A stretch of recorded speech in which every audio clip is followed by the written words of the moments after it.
Hello, everyone. Welcome to a new episode of the Dissenter. I'm your host, as always, Ricardo Lopes, and today I'm joined by Dr. Jonathan Losos.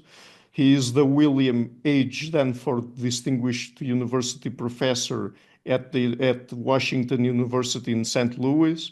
And today we're going to talk about his book, Improbable Destinies, Fate, Chance, and the Future of Evolution. So, Dr. Losos, welcome to the show. It's a pleasure to everyone.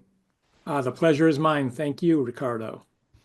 So let me start by asking you, how were you influenced by the work of Stephen Jay Gould? And I mean, what aspects of his work influenced you the most? Well, I was very much influenced. As a boy, I was very interested in science and evolution. And my father was also interested in these topics. And we subscribed to a magazine called Natural History Magazine, for which Stephen Jay Gould wrote a column every month.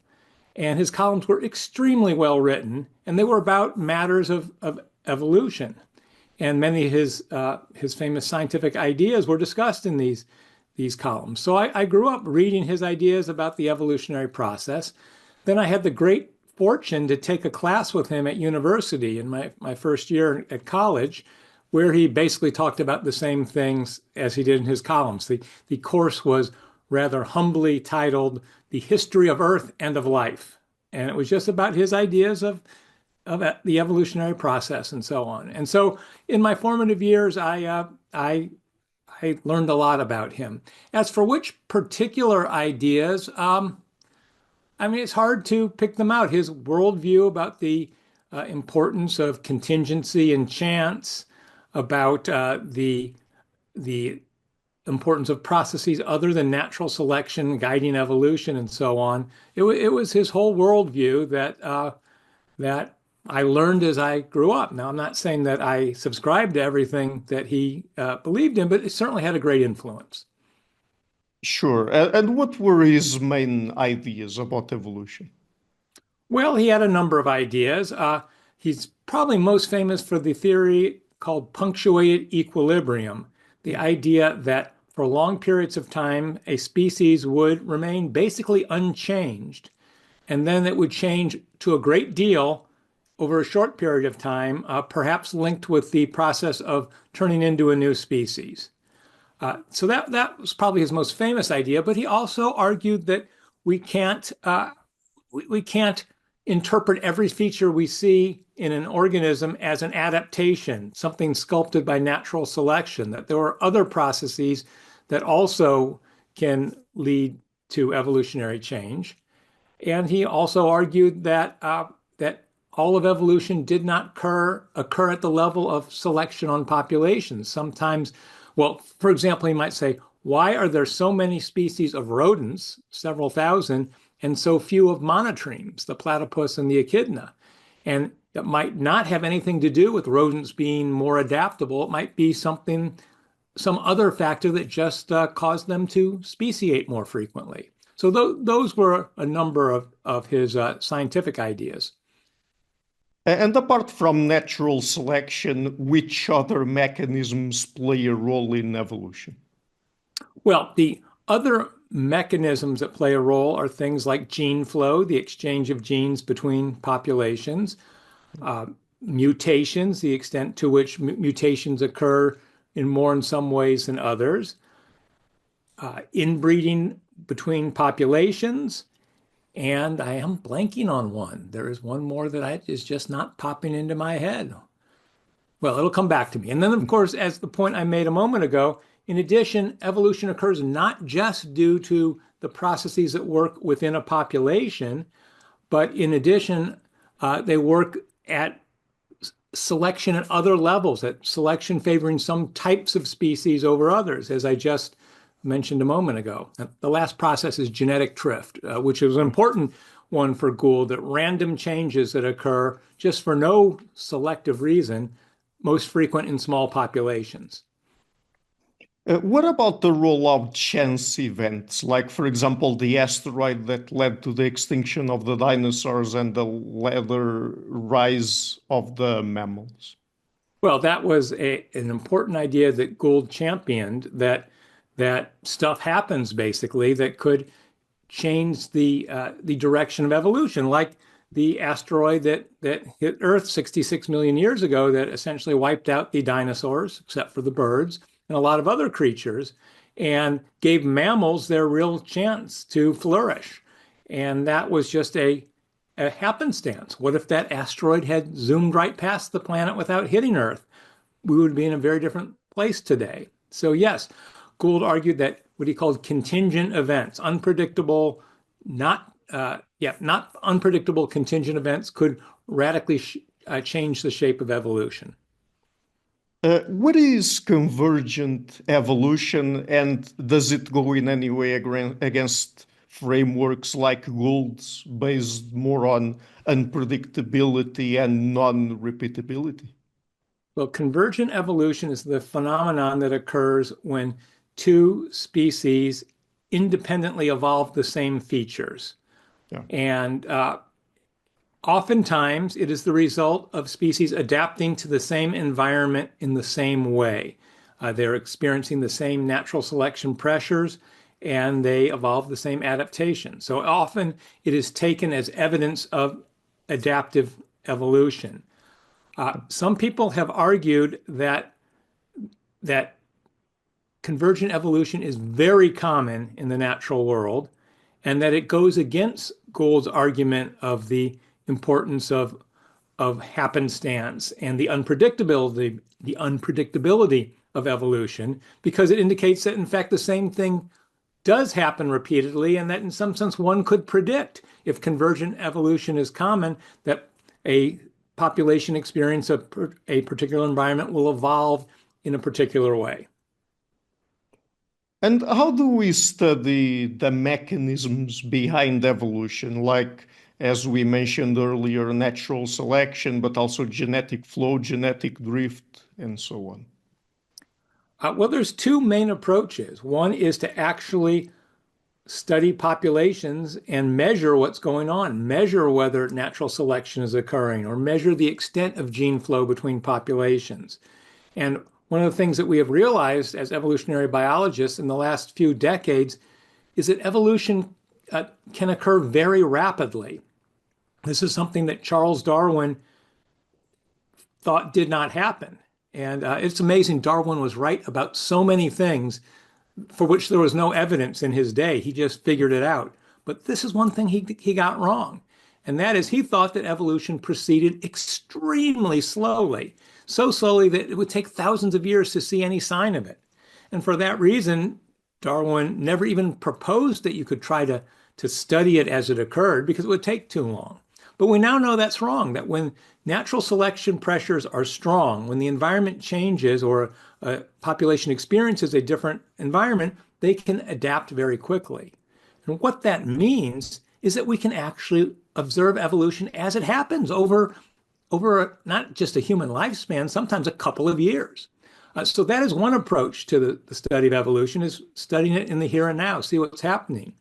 The other approach is to look at the fossil record and see the changes that have occurred over the eons and try to figure out the processes that led to those changes.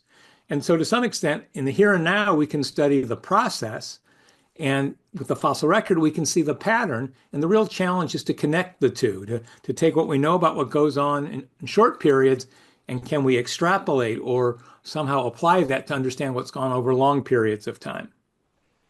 When we want to understand the evolutionary origins of any particular kind of trait, where should we start from?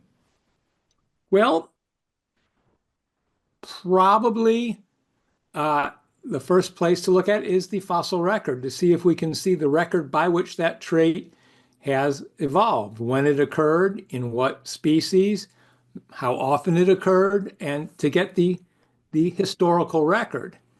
Then, if it's possible to study how that trait is functioning today, is natural selection favoring it? Is it still changing?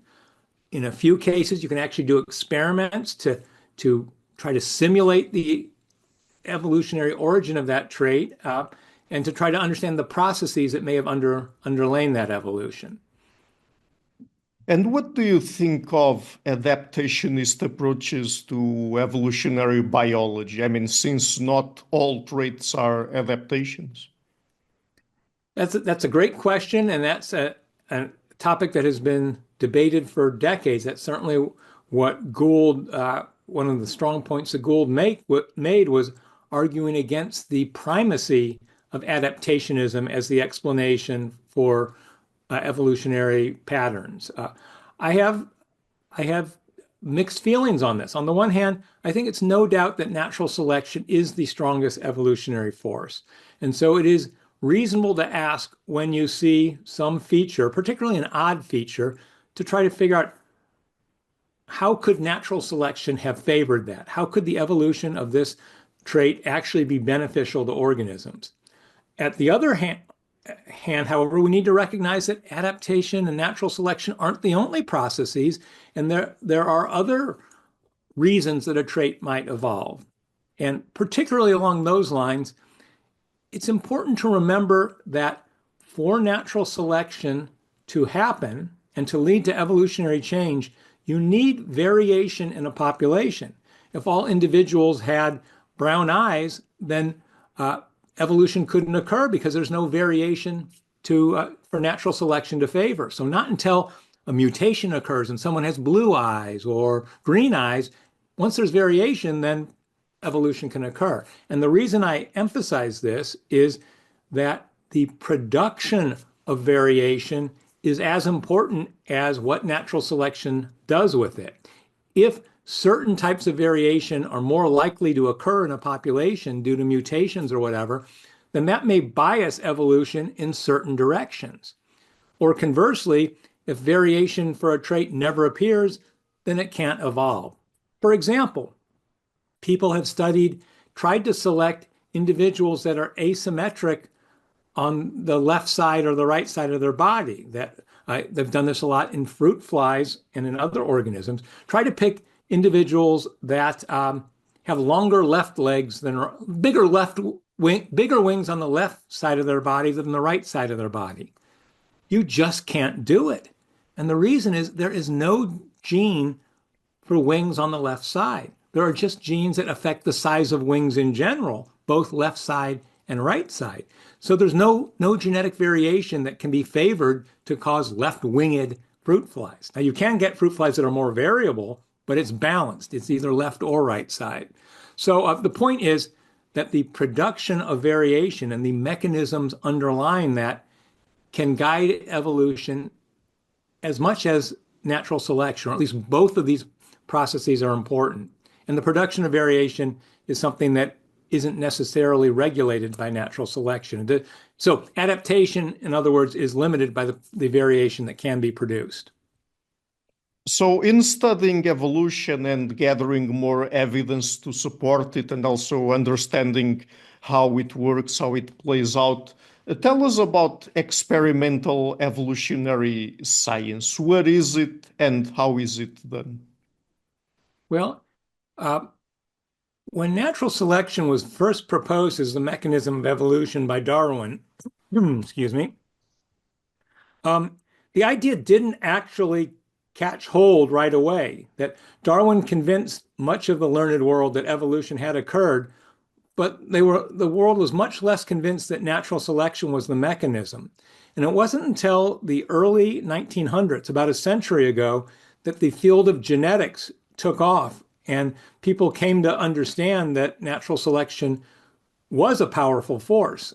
And a lot of the evidence supporting this came from experiments in the laboratory on organisms like fruit flies, where you could take a population of fruit flies and measure the size of their wings and only keep the ones with the biggest wings and breed them with each other. And again, in the next generation, pick the ones with the biggest wings or the most spots on their side or any other trait. And almost invariably, that population would evolve the trait being favored. Excuse me. And so that laboratory proof, that is experimental evolution. And such research has continued for a century. And it's basically shown that you can select on almost any trait in a laboratory population and get an evolutionary response. Not every trait. I've already talked about when you can't get a response, but almost every trait, showing the power of natural selection. Well, in recent years, people have taken this approach into the field and studied organisms in a natural context to measure natural selection and see if evolution occurs as a result of it. And so that's an area that's really taking off and is showing that what we've learned in the lab pretty much transfers to the field as well. So in your book, you talk about experiments done with, for example, fruit flies, bacteria, foxes, field mice. Could you tell us about at least one or two of these examples and experiments that can be run and have been run on them? Sure. Well, the first experiment that really got attention was one done on guppies on the island of Trinidad. That work was now done 40 years ago. It was initiated by John Endler, a evolutionary biologist now in Australia. And basically, he was aware of previous work on these guppies. So guppies, as most people know, are these colorful fish that you see in pet stores, and many people, hobbyists, keep them. But few people know where they live. And where they live is in the mountainous streams of Trinidad and northern South America. And in those streams, there's an interesting pattern that in lower parts of the streams, the fish are quite bland in coloration. But higher up in the stream, higher in the mountains, the fish are quite colorful. And it turns out that this pattern is associated with the presence of larger predatory fish. And so the idea that had been proposed was that female guppies prefer to mate with males that are very colorful. We don't know why. It's certainly true, we now know, but we're still trying to figure out why. But they do. And so in areas high in the mountains where there are no predators, the flashiest, most colorful guppy male gets the most matings and passes on its genes. However, lower down in the stream where the predators occur, the males are too conspicuous and the predators pick them off. And so even if females prefer gaudy colored males, they don't last long enough. And so natural selection favors a more camouflaged color. Well, that's a reasonable hypothesis, but as we always say in many aspects of science, correlation does not prove causation.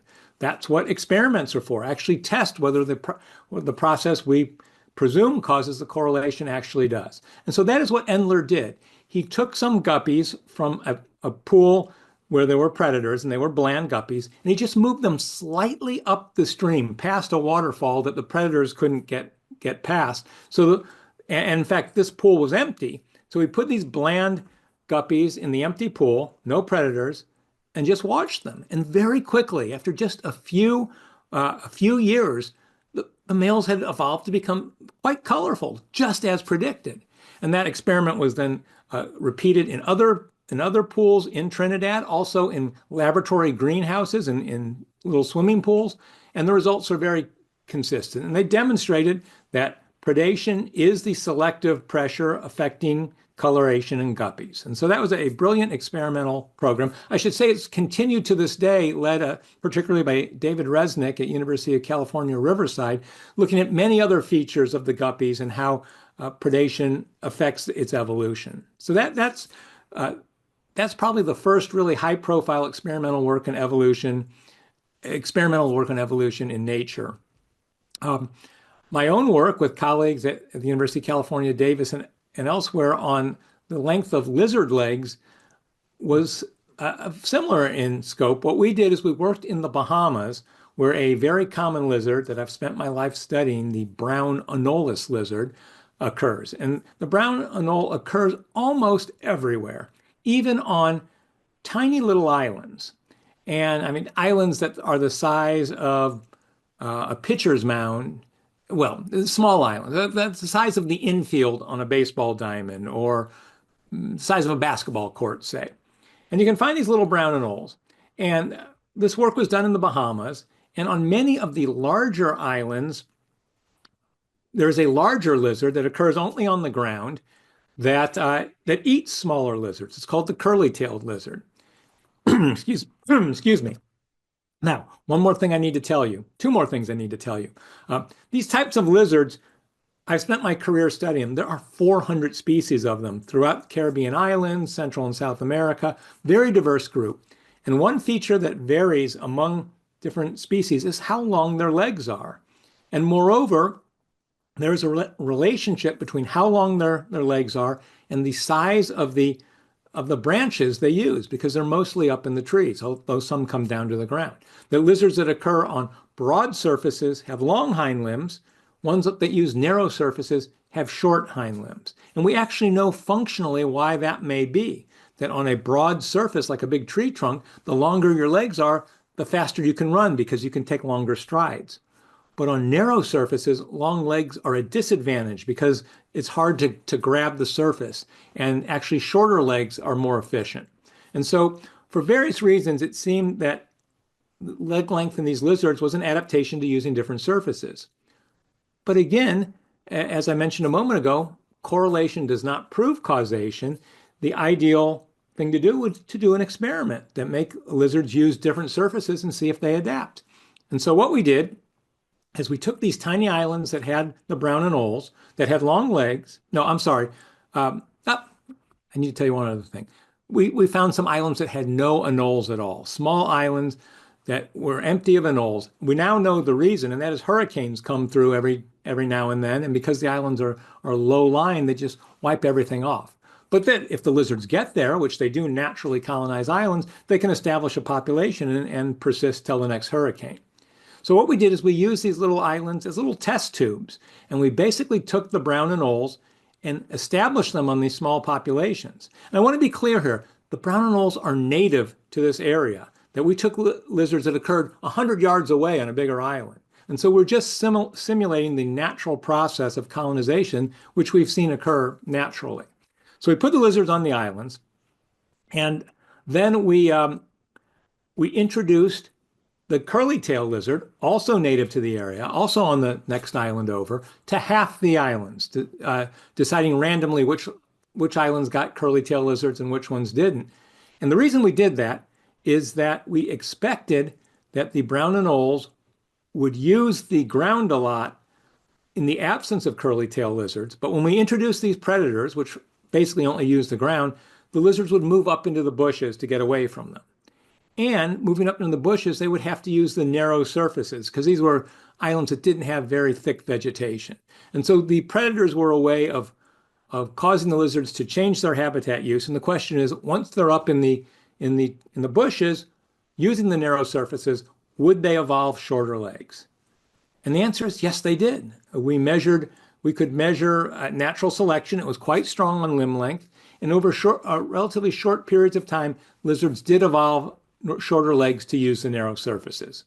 So those are two of the first studies that tested evolutionary hypotheses experimentally in the field. Now that this approach has become much more common, and many people are looking at a wide variety of organisms in many different contexts to ask these sort of questions.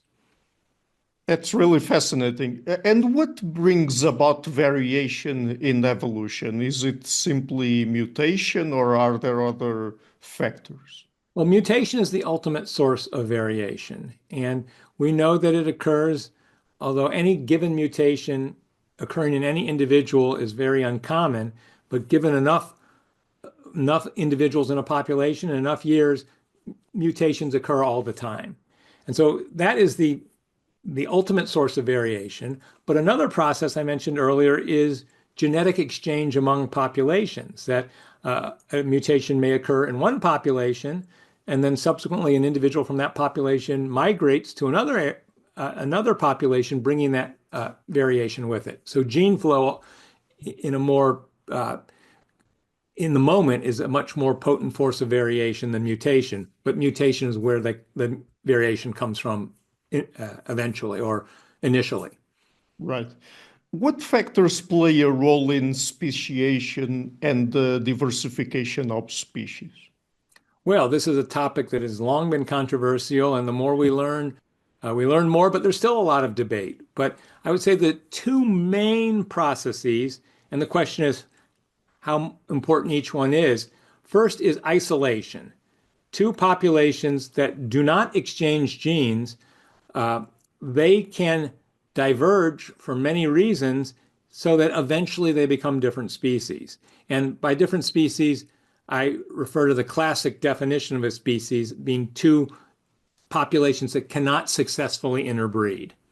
And so the more populations just evolve differently, the more likely they are to evolve differences that keep them from interbreeding.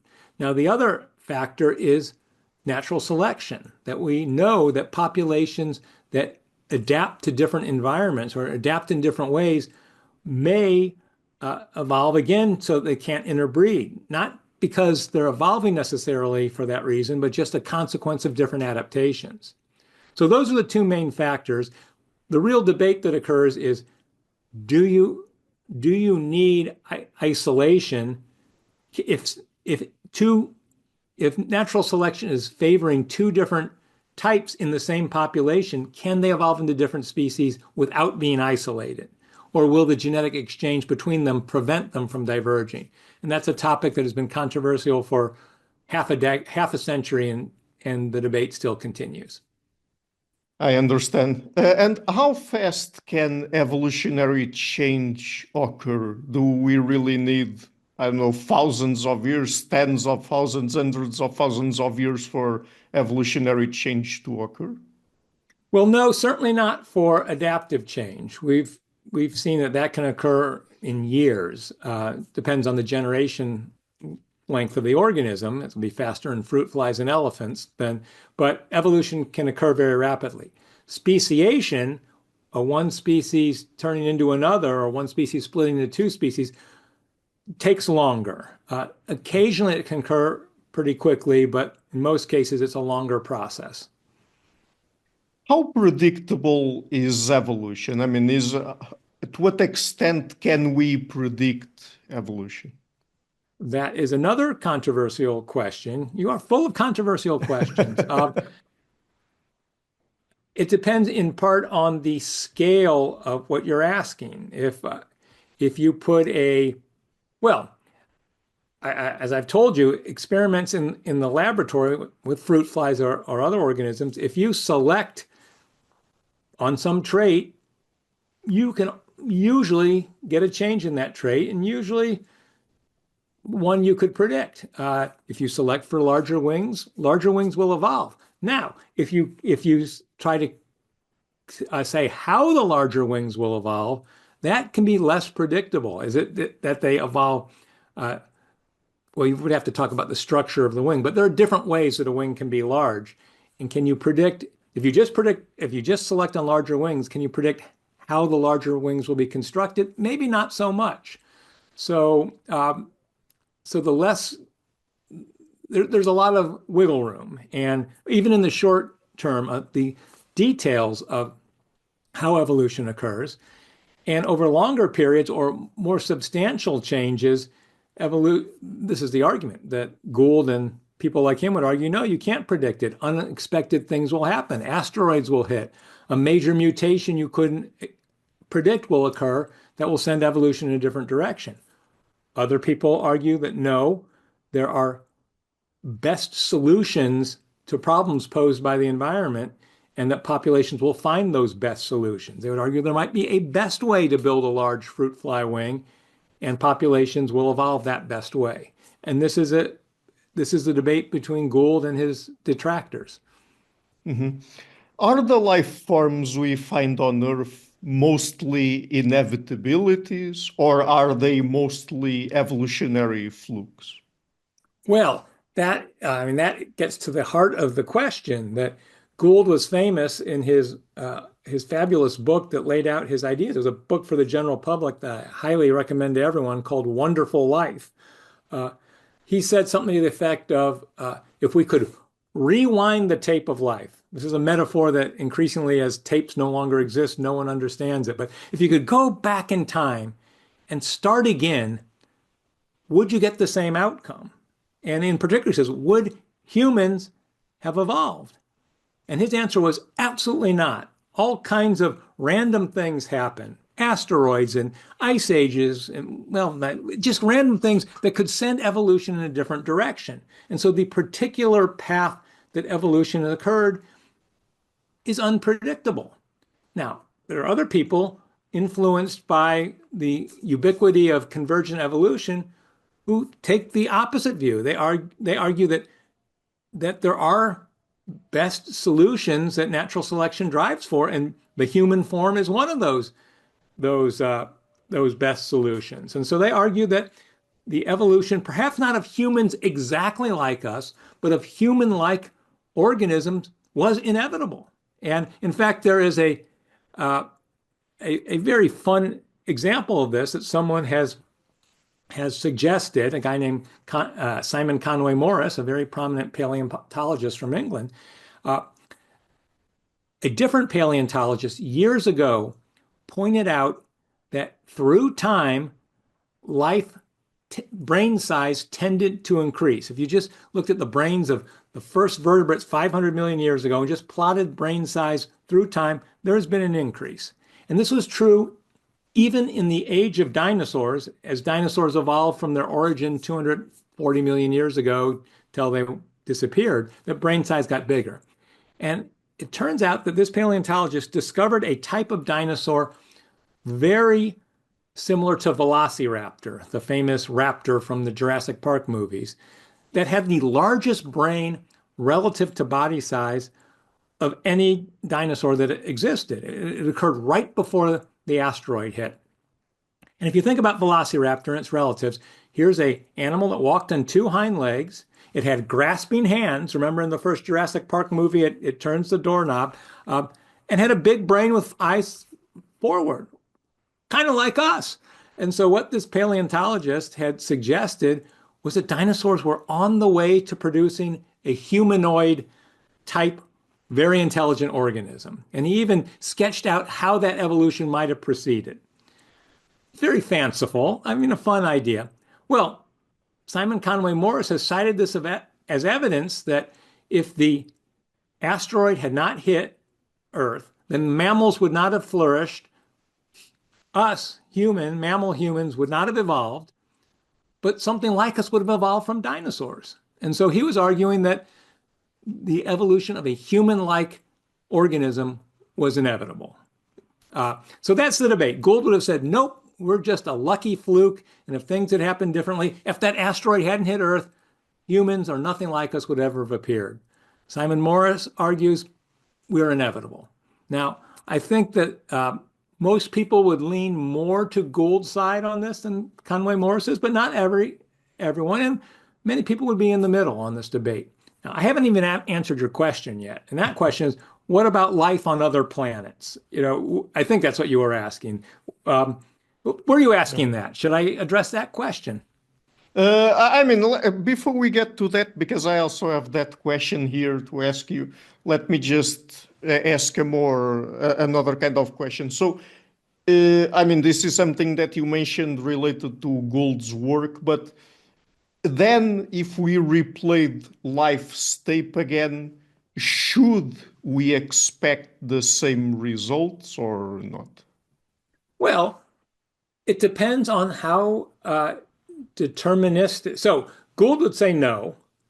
Conway Morris would say yes. To some extent, you could argue if we went back in time and everything were exactly the same, well, then it would have played out the same way, that because everything would occur exactly the same way.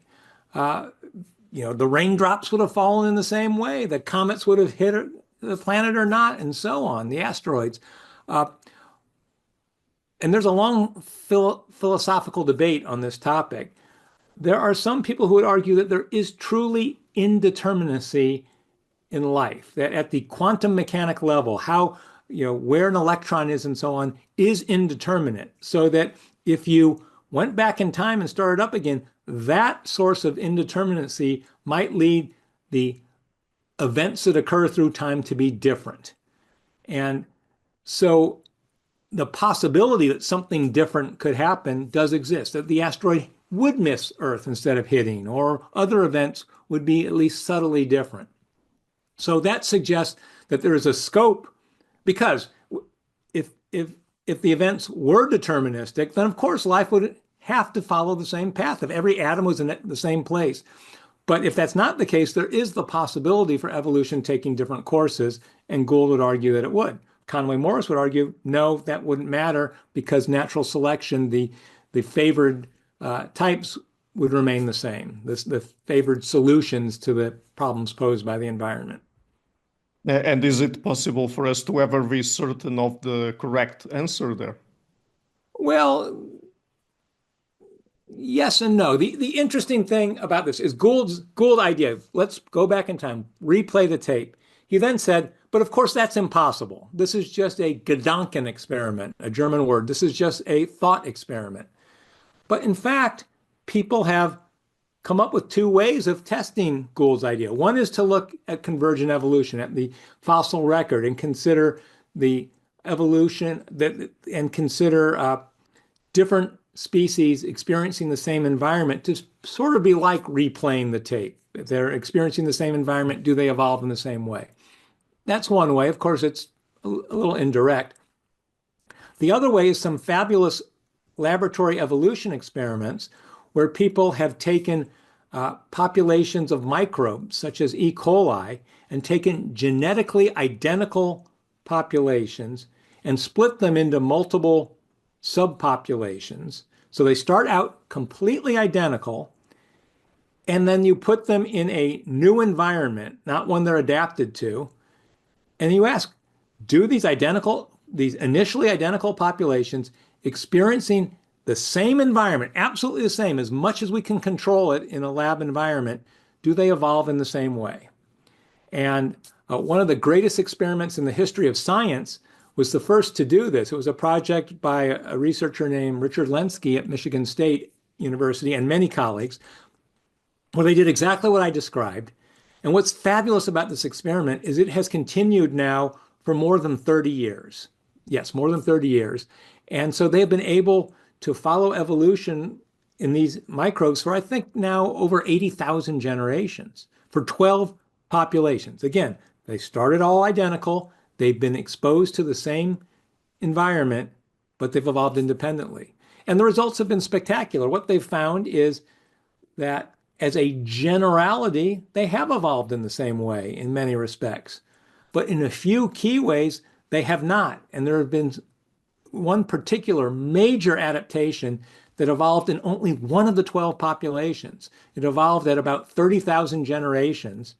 And in the subsequent 50,000 more generations, none of the other 11 populations have evolved this adaptation, showing that even in as constant a situation as could be created in the environment, something different happened in one population, something major different. So those are such experiments are the closest we can get to actually testing the idea of replaying the tape. Right. So let us delve into the question of life on other planets, then, which will be my last question. So can all of these tell us anything about life on other planets and what it might look like? Well, this is a fun question. If you look at science fiction movies, Star Wars, Star Trek, whatever, the Pandora, what's those movies? Avatar, those movies. The life on other planets is remarkably similar as it's portrayed in these movies to life on Earth. With a little bit different, maybe an extra eye in the forehead or maybe only 3 fingers, but they're basically humans and other animals we're familiar with. I thought that was really funny in the first Avatar movie. They were just either living organisms or extinct ones, but with an extra pair of legs or something else. But they were completely recognizable life forms. And I think that the underlying idea is that, well, life will evolve in the same way on other planets. I think that's ridiculous. For one thing, even though we now understand that there are many planets around other stars in the universe, even in our galaxy, that are somewhat similar to Earth, they're not identical to Earth. They're undoubtedly different in all kinds of ways. And so the likelihood that they would that the natural selection, if it operated, would occur in the same way is very low because the actual environments would be different. And there's no telling that natural selection would work. That natural selection works, causes evolution because of the particular way that traits are inherited due to DNA on Earth. But DNA, there could be other ways of inheritance. There could be multiple sexes.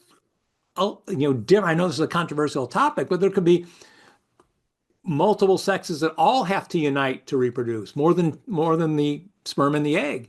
There could be all kinds of different ways that evolution occurs that would shape it in different ways.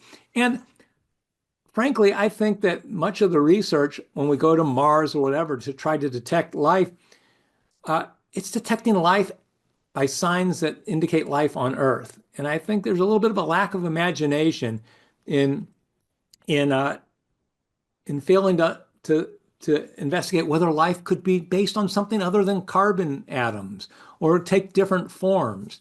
And if that were the case, life might be radically different.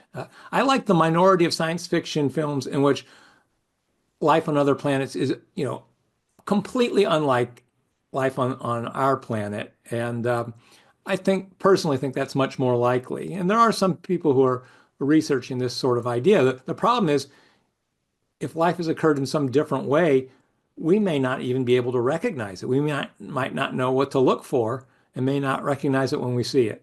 So my guess is that life on other planets will not be very familiar to us at all for a number of reasons. Great. So the book is again Improbable Destinies, Fate, Chance, and the Future of Evolution. And I'm leaving a link to it in the description of the interview. And Dr. Losos, just before we go, apart from the book, where can people find your work on the internet? Well, I have a website that has copies of lots of my papers. The last name is Losos, and it's an unusual last name, so it's not that hard to Google me.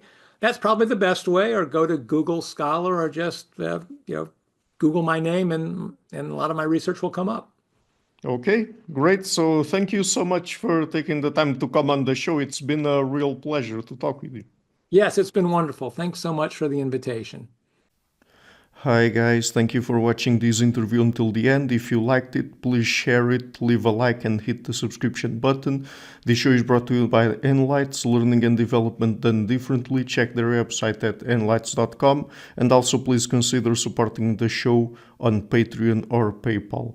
I would also like to give a huge thank you to my main patrons and PayPal supporters: Per Ergo Larsen, Jerry Mullerens, Frederick Sunda, Bernardo Seixas, Olaf Alex, Adam Kessel, Matthew Whittingbird, Arno Wolf, Tim Hollis, Eric Alenia, John Connors, Philip Forrest Connolly, Dan Demetri, Robert Windiger, Rui Inácio, Zup, Marco Neves, Colin Holbrook, Phil Kavanagh, Mikkel Stormir, Samuel André, Francis Fort, Tiago Nunes, Fergal Cossen, Hal Herzog, Nuno Machado, Jonathan Labyrinth, João Linhares, Stantanti, Samuel Correia, Eric Hines, Mark Smith, João Eira, Tom Hummel, Sardas France, David Sloan Wilson, Yacila Dez Araújo, Romain Roach, Diego Londonho Correia, Yannick Puntar, Adana Rusmani, Charlotte Bliss, Nicole Barbaro, Adam Hunt, Pavlo Stasevski, Nelek Bach, Guy Madison, Gary G. Alman, Sam Afzal, Adrian Yeagy, Paul Tolentino, João Barbosa, Julian Price, Edward Hall, Edin Bronner, Douglas Fry, Franca Bortolotti, Gabriel Ponce Cortez, Ursula Litsky, Scott, Zachary Fish, Tim Duffy, Sonny Smith, John Wiseman, Daniel Friedman, William Buckner, Paul George Arnaud,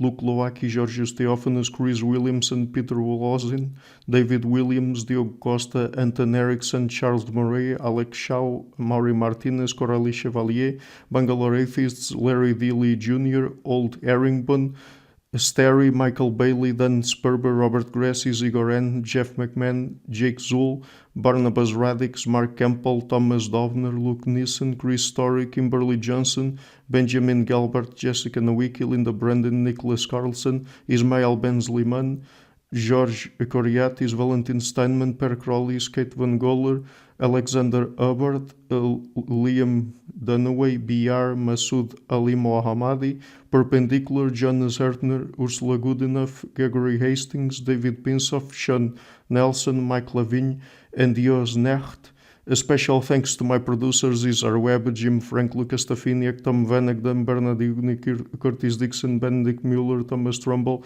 Catherine and Patrick Tobin, Giancarlo Montenegro, Alnick Ortiz, and Nick Golden, and to my executive producers Matthew Lavender, Sergio Quadriano, Bogdan Kanivets, and Rosie. Thank you for all.